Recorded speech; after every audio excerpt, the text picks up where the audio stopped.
नमस्कार, मी गौरी टिळेकर. HW मराठीमध्ये आपलं स्वागत. एक नजर हेडलाईन्सवर.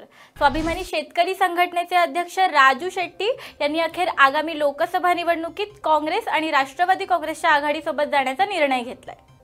दिल्लीत शनिवारी रात्री उशिरापर्यंत केंद्रीय भाजप निवडणूक समितीची बैठक पार पडली. आज भाजपच्या पहिल्या उमेदवार यादीची घोषणा होण्याची शक्यता आहे. काँग्रेसने लोकसभा निवडणुकीसाठी उमेदवारांची चौथी यादी जाहीर केली आहे. काँग्रेसच्या या चौथ्या यादीत केरळमधून 12, उत्तर प्रदेशमधून 7, छत्तीसगडमधून 5, अरुणाचल प्रदेशमधून 2 आणि अंदमान निकोबारमधून 1 अशा एकूण 27 उमेदवारांचा समावेश आहे.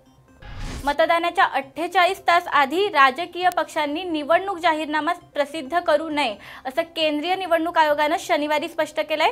निवडणूक आयोगाने आता जाहीरनामा प्रसिद्ध करणं हा सुद्धा आचारसंहितेचाच भाग असल्याचं म्हटलंय.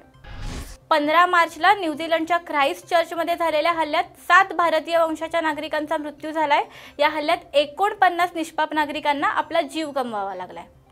आणखी सविस्तर बातम्यांसाठी आमच्या वेबसाईटला लॉग इन करा, फेसबुकला लाईक करा, यूट्यूबला सबस्क्राईब करायला विसरू नका.